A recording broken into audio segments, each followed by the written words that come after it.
오늘 다윗의 동네라는 말은 오늘이라는 시간과 다윗의 동네라는 공간을 알리는 말이에요. 오늘 다윗의 동네는 시간과 공간을 이야기하고 있습니다. 시공간은 인간이 사는 세계입니다. 인간이 살고 있는 삶의 영역, 그곳이 시공간이죠. 오늘 다윗의 동네에 너희를 위하여 구주가 나셨다라는 말은 하나님께서 인간 세계 안으로 들어오셨다는 말입니다. 시간 안으로, 공간 안으로, 오늘이라는 그 시간, 그리고 다윗의 동네라는 공간, 즉 인간의 세계 안으로 들어오셨다, 이런 얘기가 됩니다.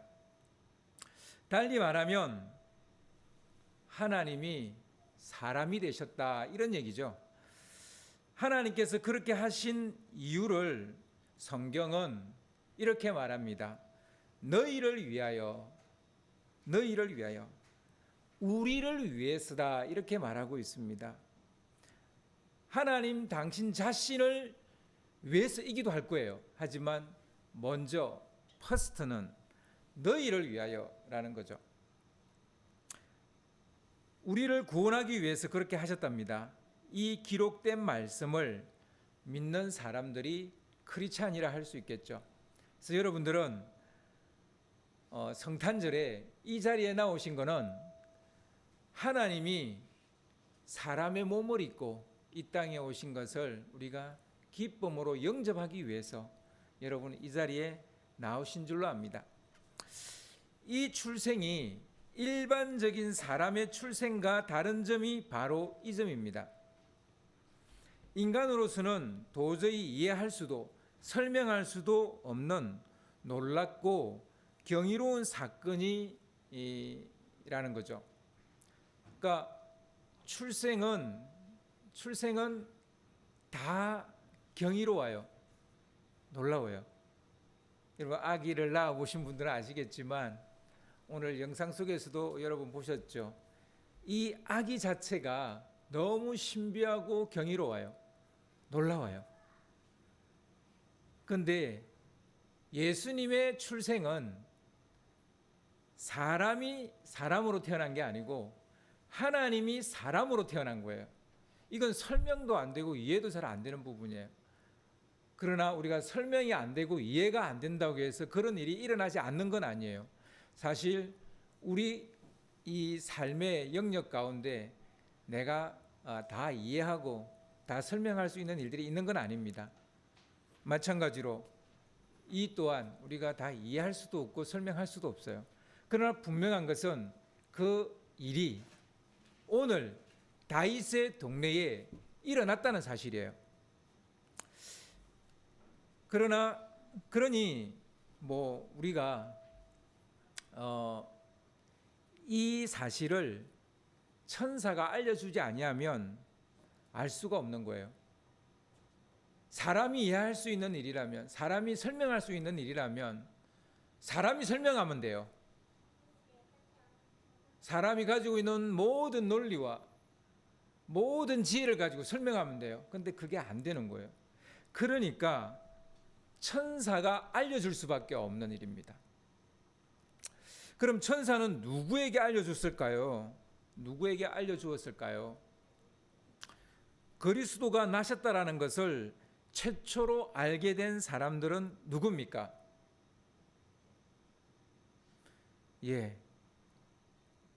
아기 예수님이 메시아로 태어났다라는 것을 제일 먼저 알고 목격한 사람들, 그 사람들은 누굽니까? 하나님께서 시공간을 초월해서 사람으로 태어난 것을 최초로 목격하고 그분을 경배한 사람들은 누구일까요? 베들레헴 인근에서 양을 치던 목자들과 그리고 동방에서 별을 보고 온 박사들입니다. 어째서 이들이 구주 탄생의 목격자이자 경배자가 될 수 있었을까요? 그 당시에 많은 사람들이 살고 있었는데 그 당시에 로마의 인구가 한 5천만 명 정도 이렇게 됐을 거라고 봅니다. 그 많은 로마 제국의 사람들 중에 왜 목자와 동방 박사일까요? 목격자와 경배자가 될 수 있는 조건을 보면 일단 거리는 아닌 것 같아요. 멀리 있다고 해서 목격자가 될 수 없고 경배자가 될 수 없다, 이건 아닌 것 같아요. 그렇다고 뭐 가까운 사람들이 다 봤느냐, 그것도 아닙니다. 그러니까 동방 박사는 멀리서 왔어요. 그리고 목자들은 인근에서 가까이에서 왔어요. 이들은 그리스도가 나셨다는 사실을 알게 되었고 그것을 확인하기 위해서 왔습니다. 따라서 구주가 나셨다는 소식을 듣는 것은 거리의 문제는 아닌 것 같아요. 그럼 뭡니까? 은혜를 입었느냐의 문제입니다. 은혜를 입은 사람만이 그리스도가 이 땅에 오셨다는 것을 목격할 수 있고 그분께 경배할 수 있다는 것을 우리가 알 수 있습니다. 동방 박사들은 하늘의 별을 관찰하는 천문학자들이었습니다. 그들은 이상한 별이 나타난 것을 알고 그것이 뭘 의미하는지 알았고, 그리고 그것을 확인하기 위해서 베들레헴까지 기나긴 여행을 했죠. 그들은 한마디로 고대 근동 사회에서의 지식인이었습니다. 최고의 지식인이었습니다. 우리는 종종 지식인을 깨어있는 사람이라고 말합니다. 혹은 깨어있는 양심, 지식인은 깨어있는 양심이어야 한다, 이런 얘기를 우리는 종종 하죠. 하나님을 믿지 않는 사람들에게는 이런 지식이 깨달음의 지렛대가 될 수 있다는 것을 알 수 있습니다. 재밌는 것은 하나님을 믿는 사람만이 이 땅에 메시아가 왔다는 것을 알은 게 아니라는 거예요. 이 동방 박사들은 하나님을 믿는 그런 세계 안에 있던 사람들이 아니에요. 저 동방에서 온 사람들이에요. 그렇지만 때로는 이런 지식이 우리를 깨어나게 하고 깨닫게 한다는 것을 알 수 있죠. 한편 천사들은 어째서 목자들에게 가서 구주가 났다라는 것을 알렸을까요? 왜 하필이면 목자들이었을까요? 그 시간에 깨어있는 사람들은 목자들이기 때문이에요. 목자와 동방박사의 공통점은 깨어있는 것이라는 것을 우리가 알 수 있습니다. 깨어있는 자만이 구주가 나셨다는 것을 알게 되고 확인할 수 있고 또한 경배할 수 있게 되는 겁니다. 오늘은 성탄절인데요. 아기 예수님이 태어나셨다는 기쁜 소식을 확인하고 경배하기 위해서 이 자리에 오셨을 거예요. 바로 여러분이 깨어있는 사람이라고 할 수 있습니다. 성탄절에 구주로 나신 아기 예수님께 관심이 없는 사람들, 성탄절에 다른 데서 다른 일로 바쁜 사람들, 그들이 깨어있는 사람이라고는 할 수 없겠죠.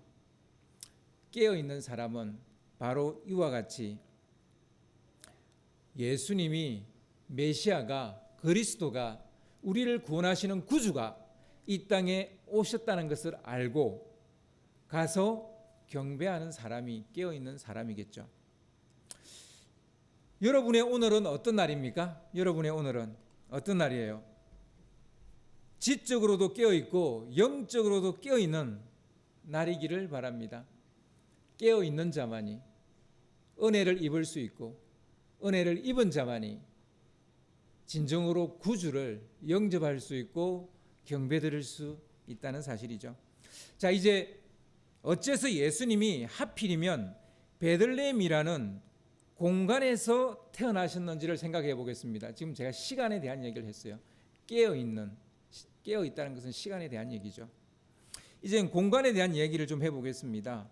성경적인 답을 찾자면 베들레헴은 다윗의 동네이기 때문입니다. 왜 베들레헴에 태어나셨는가? 베들레헴은 다윗의 동네이기 때문입니다. 그리스도가 되실 분은 다윗의 후손이어야 하고 다윗의 왕위를 계승할 자가 될 것이기 때문에 구약 성경은 누누이 베들레헴에서 다윗의 동네에서 구주가 날 거다라고 말씀하셨죠.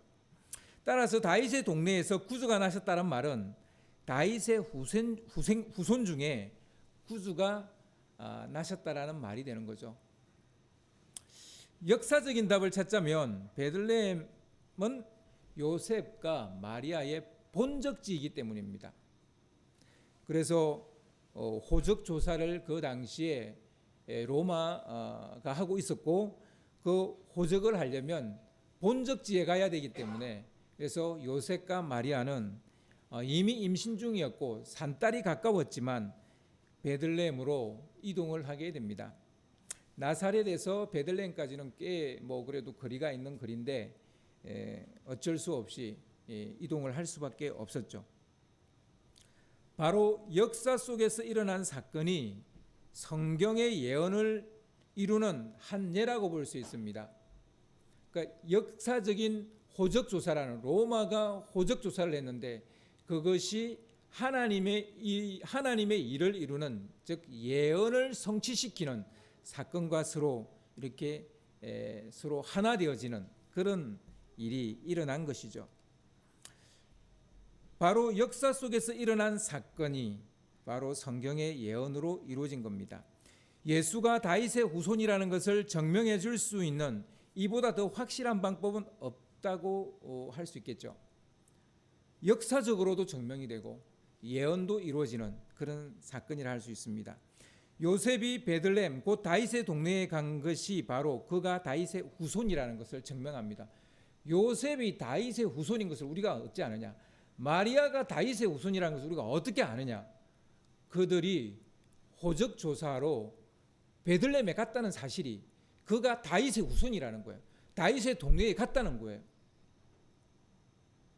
여러분 만약 오늘날 예수님이 태어난다면 어디에 태어나실 것 같아요? 어느 나라, 어느 지역, 어느 곳에 태어나실 것 같아요? 추운 겨울을 이겨내야 하는 추위에 벌벌 떨고 있는 쪽방촌에 예수님이 태어나실까요? 그러실 수도 있겠죠. 아니면 전쟁의 참상으로 비명을 지르고 있는 우크라이나 땅, 그 땅에 예수님이 태어나실까요? 그럴 수도 있겠죠. 아니면 기아와 굶주림 속에 있는 아프리카의 어떤 나라에서 태어나실까요? 구주가 오늘날 태어난다 해도 주님은 틀림없이 베들레헴에 태어나실 거예요. 쪽방촌에도 태어나지 않고요. 아프리카 어느 나라도 태어나지 않습니다. 전쟁이 일어나고 있는 전쟁터에도 태어나지 않습니다. 우리 구주는 오직 베들레헴에서만 태어나십니다. 왜냐? 그곳이 다윗의 동네이기 때문입니다. 하나님께서 그곳에서 메시아가 태어날 것을 약속하셨기 때문이에요. 한마디로 예언된 말씀이기 때문입니다. 어째서 다윗의 동네인가? 어째서 동방박사들이 사는 그곳에 태어나지 않았을까요? 동방박사들도 메시아가 태어났다는 것을 알았어요. 그러면 그들이 사는 곳에 태어나셔도 되는데 어째서 베들레헴에 와서 별이 멈추었을까요? 하나님의 약속 때문입니다. 약속을 믿는 사람이 구주나심을 목격하고 경배할 수 있다는 두 번째 사실을 우리가 알 수 있습니다. 오늘 다윗의 동네라는 말은 시간적으로는 깨어있는 사람을 의미하고요. 공간적으로는 하나님의 약속을 붙잡는 사람들을 의미하고 있습니다. 성탄절에 온전한 경배자가 되기를 원한다면 우리가 마음에 담아야 할 것이 바로 이 두 가지입니다. 깨어있는 사람이 되어야 하고요. 두 번째로 하나님의 말씀을, 하나님의 약속의 말씀을 붙잡고 있는 사람이어야 한다는 겁니다. 여러분, 이 두 가지를 가슴에 품고 있다면 여러분은 진정으로 성탄절을 맞이할 수 있는 사람이고요. 그 태어나신 예수님께 경배할 수 있는 사람이다라고 생각을 합니다. 여러분, 그런 여러분 되시기를 주님의 이름으로 축원합니다.